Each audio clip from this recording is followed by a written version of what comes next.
फिर अबू ज़र ने मुझे पार्सल्स देने शुरू किए।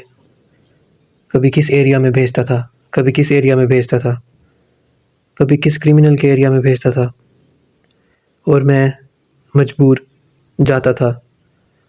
कभी कभी ऐसा होता था कि फायरिंग हो जाती थी और मैं डर के वापस आ जाता था। अर्श, तुम्हें मेरा एक और पार्सल देना है। जी? एक पार्सल और देना है। क्यों? मैं आपका कोई काम नहीं करूंगा। आप एक पार्सल देना है तुमने। उस दिन अगर मुझे गोली लग जाती तो मेरी मैं बहनों का क्या होता? मैंने तुम्हें कहा था ना, कुछ भी नहीं होगा। मेरे होते हुए तुम्हें कोई लेकिन टच मैं भी नहीं कर सकता। और रिस्क नहीं ले सकता। मैं कल जा रहा हूँ यहाँ से। शायद तुम जानते नहीं अर्श, जुर्म की दुनिया में आना आसान है, जाना बहुत मुश्किल है। तुम आए अपनी मर्जी से थे, जाओगे मेरी मर्जी से। मेरे मुंह पे लिखा हुआ है कि मैं चोर हूँ। तुमने कहा था मुझे ज्यादा सैलरी चाहिए। मैंने चोरी की नौकरी नहीं मांगी थी आपसे। मैं तो आपका काम कर नहीं सकता, तो आप किसी और को रख लें।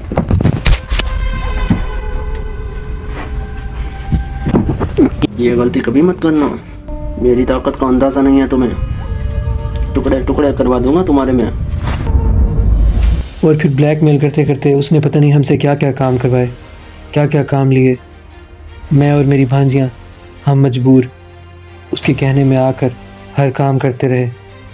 और जब हम किसी बात से इनकार करते थे तो वो हमें धमकियाँ देता था, क्योंकि उस वक्त हमारा यहाँ कोई नहीं था। और उसने हमें बहुत परेशान किया, यहाँ तक कि हमें हर घर से चोरी करवाई और इतने बड़े बड़े डाके डलवाए। वो ड्रेस में कितनी प्यारी, तुमने कैसे कितनी प्यारी की?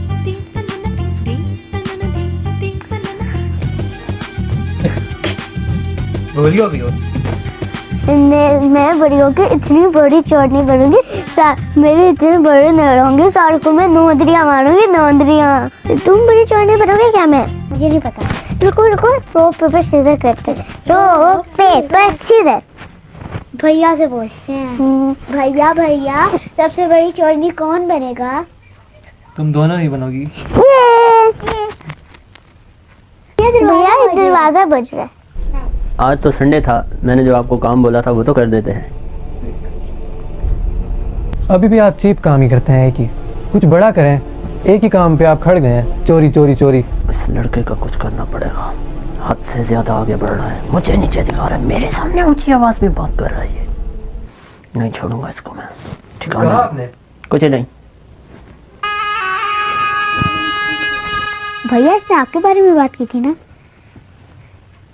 और हम लोग इसको छोड़ेंगे भी नहीं। एक दिन लगाएंगे, इसके घर का सफाई करके चले जाएंगे। बस ऐसे ही काम करते रहो, एक दिन हम बहुत आगे निकल जाएंगे। और इससे अब आहिस्ता आहिस्ता हमें मज़ा आने लगा था, क्योंकि हम इस जुर्म की दुनिया में कदम रख चुके थे। मेरी भांजियों पर भी इसका बुरा असर हो रहा था और मेरे पास भी पैसे आ रहे थे, इसलिए मैं भी खुश होने लगा, क्योंकि पहले हमारे हालात बहुत ख़राब हो चुके थे। तो फिर हमने एक बहुत बड़ा हाथ मारा, बहुत सारा गोल्ड चोरी किया और बहुत सारी चीज़ें चोरी की, और वो करके फिर हम लोग वहाँ से फ़रार हो गए।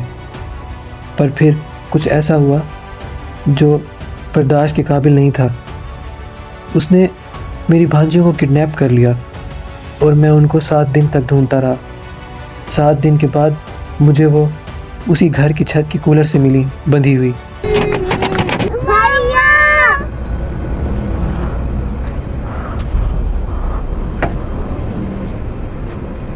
भैया ने यहाँ हमें बांधा हुआ था, हमें छुटवाओ।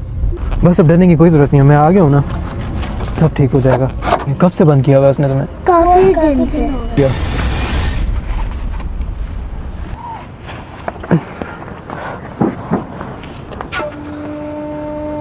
मैंने कहा था ना, होशियारी मत दिखाना,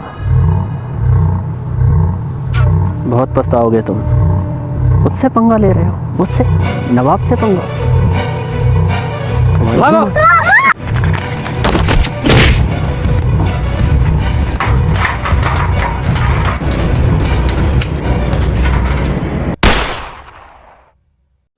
उसने मुझे गोली मार दी और वो समझा शायद मैं मर गया हूँ, लेकिन मैं तो ज़िंदा था। पर वो बेवकूफ़ वहाँ से चला गया और फिर यार तुम्हें तो पता है मैंने अपनी पूरी लाइफ में कभी किसी का बुरा नहीं चाहा। मुझ जैसा शरीफ इंसान शायद किसी को मिलेगा। मैंने तो हर इंसान का भला किया। ये क्या हो रहा है? हाँ और क्या? कुछ नहीं यार, ये थोड़ा लाइट प्रॉब्लम हो रहा था। बोलो बोलो, क्या हो रहा है? सब ठीक है।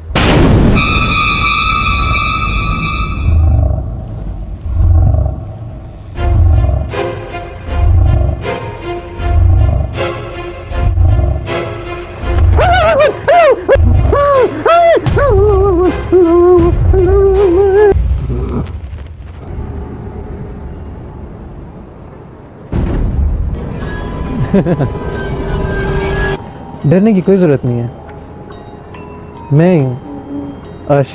नहीं, तुम नहीं बच सकते। तुम्हें तो मैंने मार दिया था। तुम अर्श नहीं हो सकते। तुम्हें मैंने मार दिया था। तुम कैसे बच गए हो? छाया माया, आराम से झूला लो, गिर जाओगी।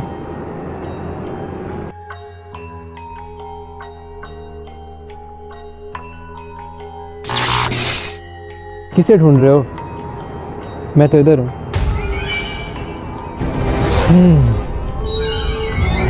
ये नहीं हो सकता। तुम कैसे जिंदा हो गए हो?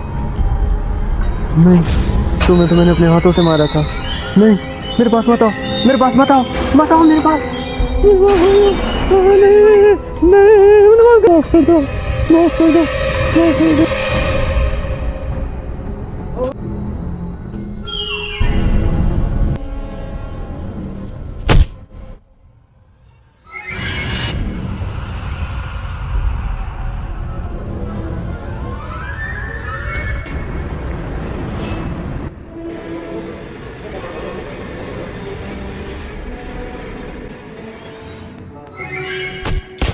अब वक्त आ गया था हर चीज़ के बदला लेने का। कितने लोगों के इसने मर्डर किए थे, कितने लोगों की मेरे जैसी इसने ज़िंदगी बर्बाद की, कितने लोगों को इसने परेशान किया। उन सब का बदला मैंने इसे लिया, इसे जला दिया। पर 3 साल के बाद वो वापस सही सलामत आकर दुबई में हमारे सामने खड़ा हो गया, और इसकी वजह से एक बार फिर एक ज़िंदगी बर्बाद हुई। बल्कि एक नहीं 2, मेरी और मेरे भाई एहसन की, जो आज तक भुगत रहा है।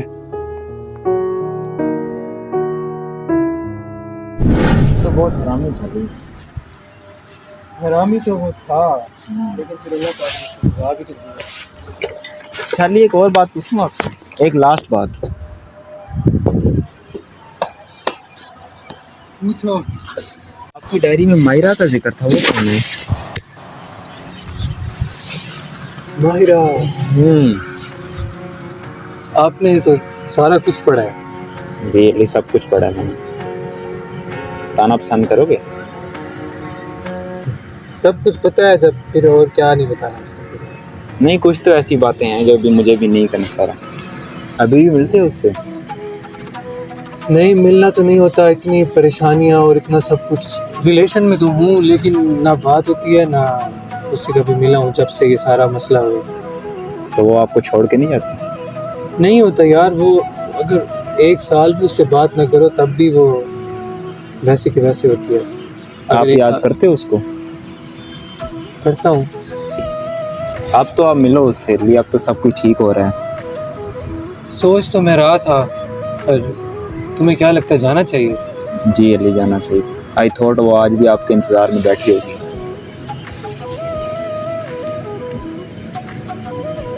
तो मैं उसे क्या कहूँगा कि मैं कहाँ था इतना अर्सा? जब दो प्यार करने वाले एक दूसरे से